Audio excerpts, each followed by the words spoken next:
성경을 읽을 때 강조하고 또 강조해도 부족함이 없는 것이 있습니다. 문맥을 따라 읽으라 하는 것입니다. 성경 본문의 앞과 뒤를 파악하면서 읽어야 합니다. 그렇지 않고 본문 한 부분만 똑 떼어내서 그것을 살피게 되면은 심각한 오독의 문제가 일어날 수가 있습니다. 모든 이단들이 공통적으로 가지고 있는 문제가 바로 이 오독의 문제예요. 다 그런 것은 아니지만 큐티를 할 때 문맥을 파악하지 않고 해당 본문만 살펴보면은 성경을 내 생각에 끼워 맞추는 그런 해석을 할 경향이 많아집니다.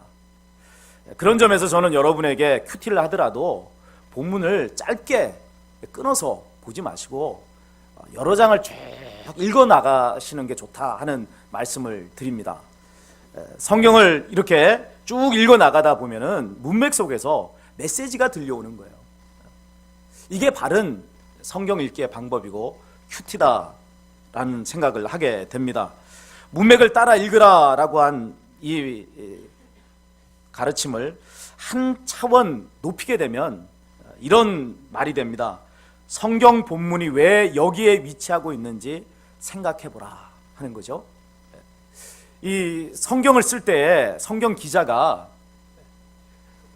아무렇게나 본문을 배치하는 것이 아닙니다. 어떤 특정한 의도가 있고 목적이 있기 때문에 성경을 본문을 바로 거기에다 위치시킨 거죠. 그래서 우리가 이 본문이 여기에 있는 이유가 뭐냐? 이 성경의 기자가 왜 여기에다가 이 본문을 배치했느냐 하는 그 의도를 파악해 보라는 것입니다. 그 의도를 찾아낼 때 보다 높은 차원의 성경 해석이 이루어지게 됩니다. 이 시간 우리가 살펴보고자 하는 말씀은요, 예수님의 광야의 시험입니다. 지금까지 우리는 예수님께서 마귀에게 시험을 받으신 이 세 가지의 시험의 문제를 여기에 초점을 맞추어서 살펴봤을 것입니다. 이 시간에 제가 여러분에게 이 세 가지 마귀의 시험에 대해 드릴 수 있는 말씀도 여러분이 알고 있는 수준에서 크게 벗어나지는 않을 것입니다. 그러나 그것으로 끝나지 않고 한 걸음 더 나아가 왜 본문을 여기에 위치시켰는가? 왜 그 마태복음의 기자인 마태는 왜 예수님의 이 광야의 시험을 여기에다가 배치시키고 그것을 통해서 의도하는 바가 뭔가 하는 것을 제가 여러분에게 말씀드리고자 합니다.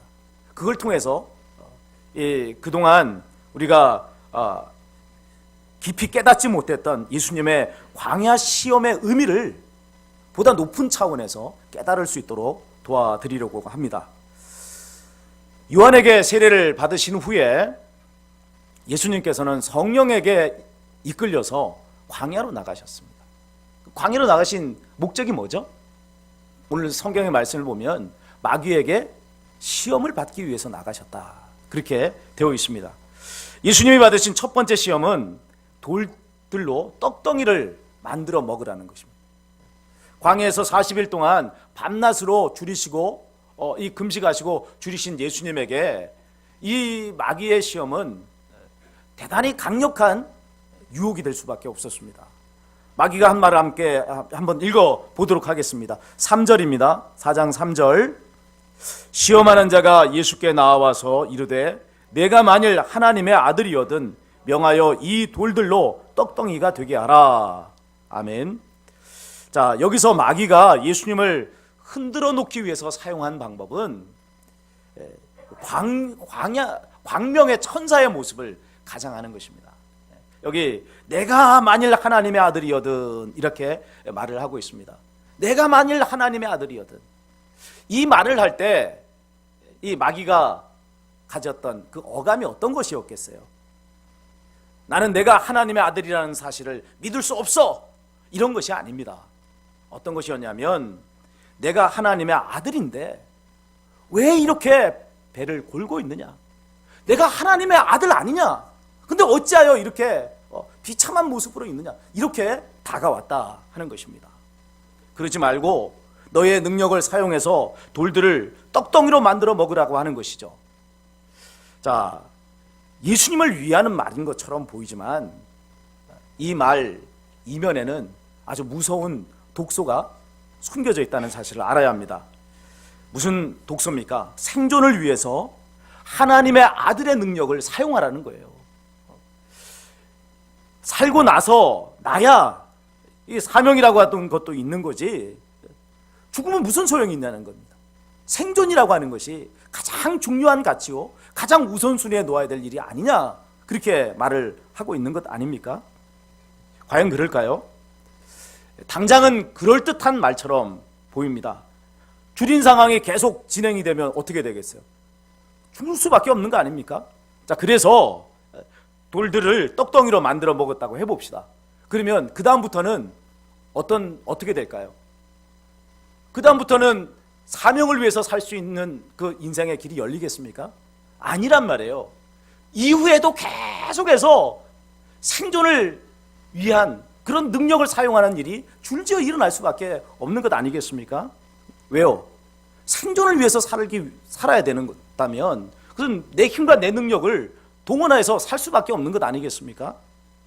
예수님께서는 이 마귀의 유혹 뒤에 숨겨져 있는 독소를 명확하게 파악하셨어요. 그래서 이렇게 말씀을 하시는 겁니다. 기록되었으되 사람이 떡으로만 살 것이 아니요 하나님의 입으로부터 나오는 모든 말씀으로 살 것이니라. 사람이 떡 없어도 살 수 있다, 이런 이야기가 아닙니다. 사람의 육신은 떡을 먹어야 살 수 있는 거죠. 그러기에 우리가 하나님 앞에 일용할 양식을 구하는 거 잘못된 게 아니에요. 하나님 일용할 양식을 주시옵소서 구해야 돼요. 그러나 생존 자체를 가장 중요한 가치로 두고 우리 인생에 가장 우선하는 우선순위로 두어서는 안 된다는 거예요. 광야에서 이스라엘 백성이 실패한 이유가 무엇 때문입니까? 생존을 우선순위에 두었기 때문에 그렇습니다. 그래서 생존에 위협이 되는 상황들이 나타날 때마다 그들은 하나님을 원망하며 불신앙의 반응을 보인 것 아닙니까? 물이 없으니까 하나님 왜 우리에게 물을 안 주십니까? 생존을 최고의 가치로 두니까 생존이 위협을 당하니까 하나님을 향해서 원망한단 말이에요. 먹을 양식이 떨어지니까 하나님 왜 우리에게 먹을 양식을 주지 않습니까? 하고 또 하나님을 원망하고 하나님을 찾는, 하나님을 그렇게 불신앙하는 모습을 보이는 것을 보게 되는 것입니다. 예수님께서는 생존보다 더 앞서는 것이 있으니 그것은 하나님의 말씀이다라고 지금 언급하시는 것을 볼 수가 있습니다. 사람이 하나님의 모든 말씀대로 살지 못하는 이유는 한 가지예요. 뭐 때문이죠? 생존 문제의 얽매이기 때문에 그렇습니다. 먹고 살아야 된다는 거예요. 목구멍이 포도청이니 이 문제를 해결하고 난 이후에야 사명도 있고 그리고 난 이후에야 하나님의 말씀도 지킬 수 있다, 이렇게 말하는 것 아닙니까? 그래서 타협하고 말씀을 왜곡하는 것입니다. 광야 40년 동안 이스라엘 백성이 훈련받아야 했던 내용은 무엇이냐면 바로 생존을 하나님께서 책임지니 너희는 하나님의 말씀대로 살라는 훈련이었어요. 생존을 하나님께 맡기기만 한다면 하나님의 말씀에 순종하지 못할 게 뭐가 있겠어요? 우리는 죽는 게 두렵잖아요. 당장 끼니를 때우지 못하고 자녀들 교육시키지 못하고 이런 문제가 우리에게 초미의 관심이란 말이에요. 그것을 할 수 없을까 싶어서 그래서 하나님의 말씀을 왜곡하는 거 아니에요? 그래서 하나님의 말씀을 내가 지킬 수 있는 것만 지키고 지킬 수 없는 것은 어쩔 수 없어라고 그렇게 그 하나님을 말씀을 저버린 거 아니겠습니까? 그러니까 생존의 문제, 이것을 하나님께 다 맡겨버리는 그 순간 우리는 그것 때문에 지키지 못했던 수많은 하나님의 말씀들, 그 말씀들을 온전하게 지킬 수 있는 사람이 된다는 겁니다. 내가 믿기만 한다면 오병이어의 기적이 내 삶 속에 일어나리, 그런 거 아니겠습니까? 예수님께서 첫 번째 마귀의 시험을 물리치신 것은 적절한 성경 구절 하나를 인용하셔서 대적했기 때문이 아닙니다. 자신의 생존 문제를 하나님께 철저하게 맡기신 거예요. 그리고 나는 하나님의 말씀대로 살겠다라고 결단하시고 사셨기에 마귀의 시험을 이기실 수가 있었다 하는 것입니다. 두 번째 마귀의 시험은요, 예수님을 거룩한 성에 있는 성전 꼭대기에 데리고 가서는 내가 만일 하나님의 아들이거든 뛰어내리라 한 것입니다. 여기서 마귀가 사용한 방법은 예수님의 감정을 충동질한 거예요. 어떤 이야기입니까? 이런 거예요. 그래, 내가 죽는 것도 두려워하지 않고 하나님의 말씀대로 살겠다는 거지? 그럼 좋다. 성전 꼭대기에서 뛰어내려 봐라. 과연 하나님께서 성경에서 말씀하신 대로 천사를 보내서 너를 받아주시는지 한번 보자. 이 이야기를 하고 있는 것입니다. 두 번째 시험에서 마귀가 노리고 있는 것이 뭐겠습니까? 예수님으로 하여금 하나님을 의심하게 하는 거예요. 지금 예수님이 처해진 상황은 장기로 따지면 외통수에 걸린 모습입니다. 마귀는 예수님을 성전 꼭대기에 세워놓고서는 뛰어내리라고 말하잖아요. 그러면서 어떤 말씀을 딱 거기다 적용하죠? 네가 뛰어내리면 하나님이 말씀했잖아. 천사를 보내어서 너를 받아주신다고 했어.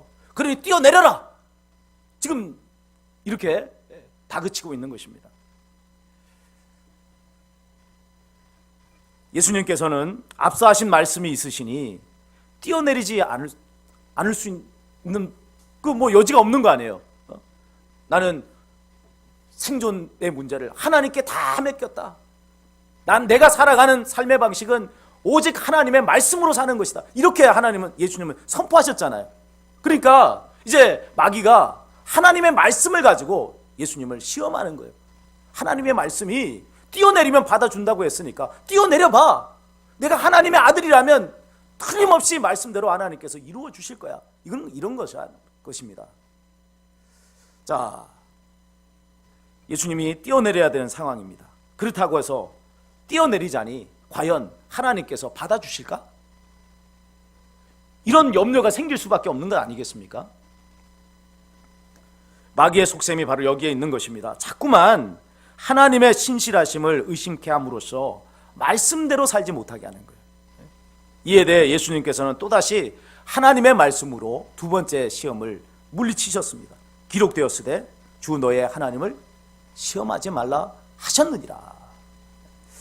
자, 예수님께서 이 말씀으로 마귀의 시험을 물리치신 것은 마귀가 사용한 성경 구절이 의도적으로 왜곡된 것이었기 때문에 그렇습니다. 마귀가 지금 인용한 이 성경 구절은 시편 91편 11절 12절의 말씀이에요. 그런데 이 구절들을 보게 되면 거기에는 성전 꼭대기에서 뛰어내리라는 말씀이 어디에도 없습니다. 자, 우리가 그것을 확인해 보기 위해서 시편 91편 11절 12절을 한번 찾아보겠습니다. 시편 91편 11절 12절 좀 띄워주시면 되겠습니다. 함께 읽겠습니다. 자, 시작. 그가 너를 위하여 그의 천사들을 명령하사 내 모든 길에서 너를 지키게 하심이라. 그들이 그들의 손으로 너를 붙들어 발이 돌에 부딪히지 아니하게 하시리로다. 아멘. 여기 보면 성전 꼭대기에서 뛰어내리라는 말씀이 있어요, 없어요? 없죠. 그럼 뭐라고 이야기하고 있습니까? 내 모든 길을 갈 때에 내 모든 길을 하나님께서 지키셔서 너의 발이 돌뿌리에 부딪히지 않도록 지켜주시겠다. 이렇게 말씀하고 있는 거예요. 그러니까 지금 이 마귀는 하나님의 말씀을 교묘하게 왜곡시키고 있는 거 아니에요?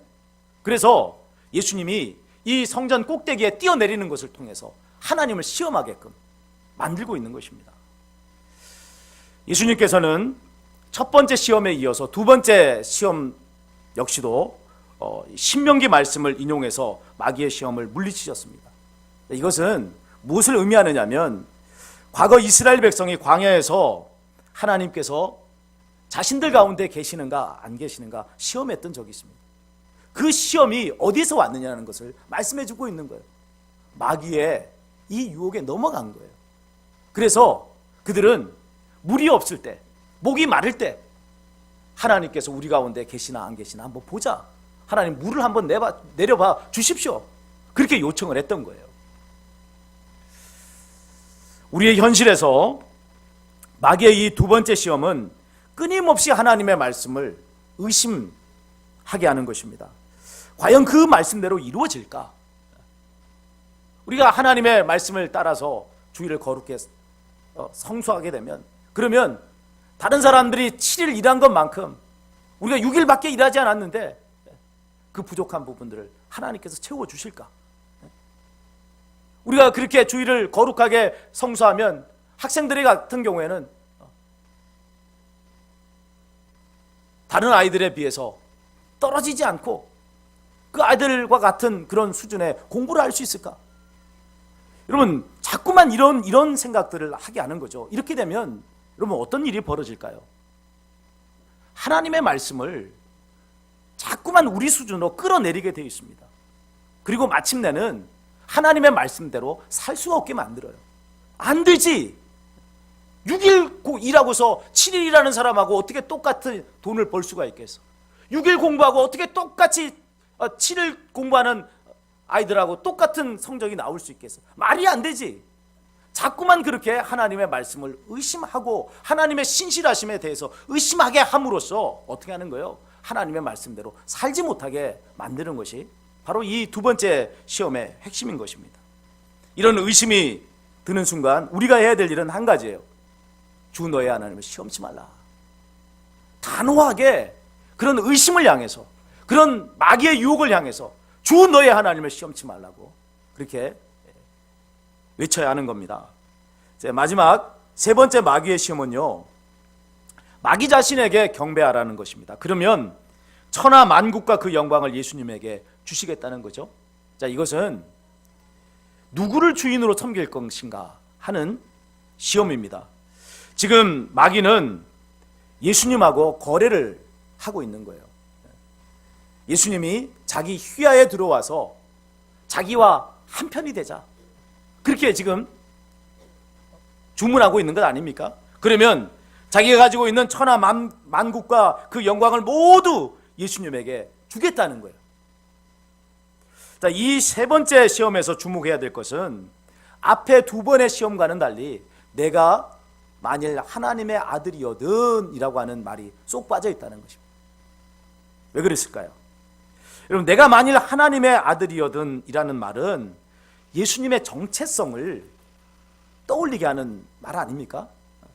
그래서 첫 번째 시험에도 내가 하나님의 아들이니까 해봐 라는 것이었고, 두 번째 시험에서도 내가 하나님의 아들이니까 그렇게 해보라고 했던데, 그래서 내가 만일 하나님의 아들이거든 이라는 말을 쓴 것입니다. 근데 지금은 내가 만일 하나님의 아들이거든 이라고 하는 말을 써야 될 필요가 없는 거예요. 도리어 예수님이 누구신가에 대한 정체성을 숨기면 숨길수록 유혹의 효과는 커지는 겁니다. 왜요? 지금 내가 하나님의 아들이다 라는 것을 잊어버리게 함으로써 내가 너에게 천하 만국을 주고 영광을 주고 모든 필요한 것을 다 주겠다고 그렇게 유혹을 하고 있는 거 아니에요? 내가 누구인지를 깜빡 잊어버리면 홀랑 넘어갈 수밖에 없는 그런 상황이 연출된 것입니다. 자, 마귀가 이렇게 속삭이는 것은 이유가 있습니다. 하나님을 섬기고 하나님의 아들로서 살아가기 위해서는요, 십자가를 지는 고난의 삶을 살아야 되는 거잖아요. 네? 굳이 그렇게 살 필요가 있느냐 하는 것입니다. 마귀는 내 편이 되면 그런 고난 없이 내가 원하는 모든 거 다 해줄게 라고 그렇게 유혹하고 있는 것입니다. 이스라엘 백성이요, 우상 숭배의 죄에 빠졌던 이유도 바로 그것 때문입니다. 하나님은요, 까다로웠어요. 죄짓지 말라고 말씀하시고 거룩하게 살라고 말씀하시고 희생하라고 말씀하시고 도리어 고난의 십자가를 지라고 그들에게 말씀하신 것 아닙니까? 너희는 이 세상 가운데 하나님의 거룩하심을 드러내야 될 그런 거룩한 백성이니 너희의 삶이 아름다워야 된다. 하나님을 사랑하고 이웃을 사랑하는 삶을 살아야 된다. 너희의 욕심을 제어하고 하나님 보시기 아름다운 삶을 살라. 그러니까 이 이스라엘 백성에게는 하나님은요, 까다로우신 분이었어요. 자신들의 죄성대로 마음껏 살 수 있는 그런 존재가 아니었어요. 끊임없이 자기를 처복종시켜야만 하나님 앞에 살아갈 수 있는 그런 분 아닙니까? 너무 힘든 분이란 말이에요. 근데 우상은 어때요? 우상은 적당히 재물만 갖다 바치면 모든 것을 다 줍니다. 재물만 갖다 바치면 그러면 부귀도 주고 또 필요한 물질도 주고 필요한 모든 것들 원하는 대로 다 줘요. 그러면서 요구하는 것도 없어요.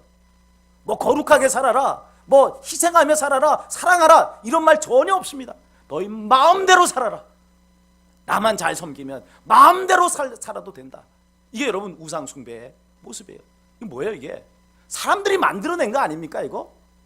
자기들이 그렇게 살고 싶은 거 아니에요? 인간의 죄성을 가장 외면적으로 잘 토영해 놓은 것이 우상이에요, 우상. 그래서 이 우상을 섬기면 내가 원하는 거 다 얻고 내가 죄 지을 대로 살아도 아무 상관도 없고, 그게 여러분 우상의 모습 아니에요? 이 우상의 배후에 누가 자리한 거예요? 바로 사탄이 자리하고 있는 것이죠. 지금 이 마귀는요, 아주 노골적으로 예수님께 딜을 걸어오고 있습니다. 내 휘하에 들어와라, 나를 섬겨라, 그럼 내가 다 해줄게. 이에 대해 예수님께서는 마귀를 호되게 책망하시며 말씀하십니다. 10절의 말씀이에요. 자, 함께 읽습니다. 이에 예수께서 말씀하시되 사탄아 물러가라, 기록되었으되 주 너의 하나님께 경배하고 다만 그를 섬기라 하였느니라. 예수님께서 마귀를 쫓아버리신 것은 그의 불의한 정체가 분명하게 드러났기 때문에 그렇습니다. 이것은 예수님을 유혹할 마귀의 패가 이제 다 했다 하는 것을 의미하는 거죠. 마귀는 더 이상 예수님을 속일 수가 없었습니다. 유혹할 수가 없었습니다. 자, 대개의 경우 우리는 이 본문의 말씀을 가지고 우리 또한 예수님을 본받아서 하나님의 말씀으로 마귀를 유혹을 물리치자 하는 것으로 마무리를 짓습니다. 그러나 과연 이것이 본문이 우리에게 말씀해 주시고자 하는 핵심 메시지냐 하는 겁니다. 2차적인 메시지일 수는 있지만은 그것이 핵심 메시지는 아니라는 것을 알아야 됩니다. 그러면 무엇이 핵심 메시지일까요? 예수님은 마귀의 시험을 이기신 분이라 하는 것이 여러분 오늘 이 본문의 말씀이 우리에게 전해주고자 하는 핵심입니다. 이것은 본문 자체만을 떼어놓고 살펴볼 때는 찾기 어려운 그런 메시지예요. 문맥을 따라 읽을 때 비로소 들려오는 메시지입니다. 왜 예수님께서는 마귀의 시험을 받으러 광야로 가신 거죠? 광야로 가신 이유가 뭐냐는 거예요. 그리고 성령께서 예수님을 광야로 이끄셨다고 하는데 거기에 담겨진 의미는 무엇입니까? 자, 광야에서 예수님께서 시험을 받으시기 직전에 하셨던 일이 있습니다. 세례 요한에게 세례를 받으신 일입니다. 이 세례를 통해서 예수님께서는 메시아로서의 직분, 하나님께서 주신 이 메시아로서의 이 직분을 공식적으로 임명을 받으셨습니다. 죄 없으신 예수님께서 죄인의 자리까지 낮아지신 게 이게 세례받은 사건 아니에요? 그렇게 하심으로써 이제 명실상부한 메시아로서의 사명을 감당할 수 있는 준비를 하신 거예요. 그러나 그렇다고 해서 곧바로 메시아로서 사역을 하실 수가 있는 것이 아닙니다.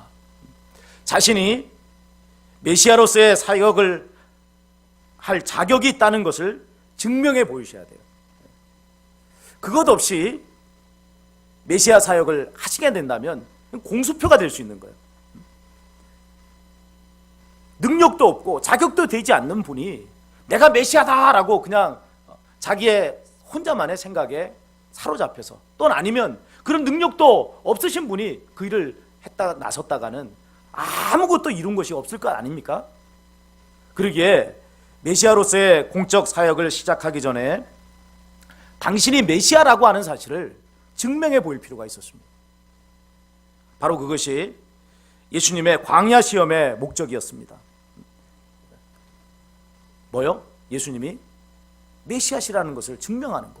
이게 광야 시험의 진정한 목적인 겁니다. 마귀의 어떤 유혹에도 넘어지지 않는 거죠. 이 광야 시험에서 그분이 메시아라고 하는 것을 증명하는 방법, 마귀의 시험에 넘어가지 않는 거예요. 죄짓지 않는 거예요. 일찍이 이스라엘 백성은 세례를 받고 홍해에서 세례를 받았잖아요.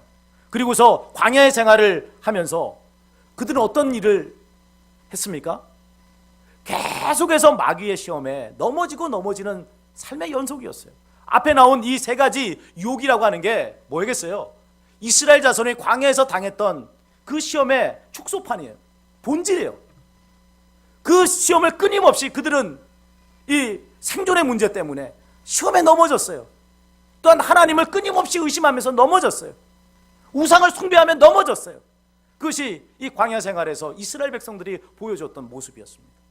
하나님의 아들, 하나님의 백성이라고 하는 이름은 있었지만은 그들은 거기에 이를 만한 자격이 없는 사람들이었단 말이에요.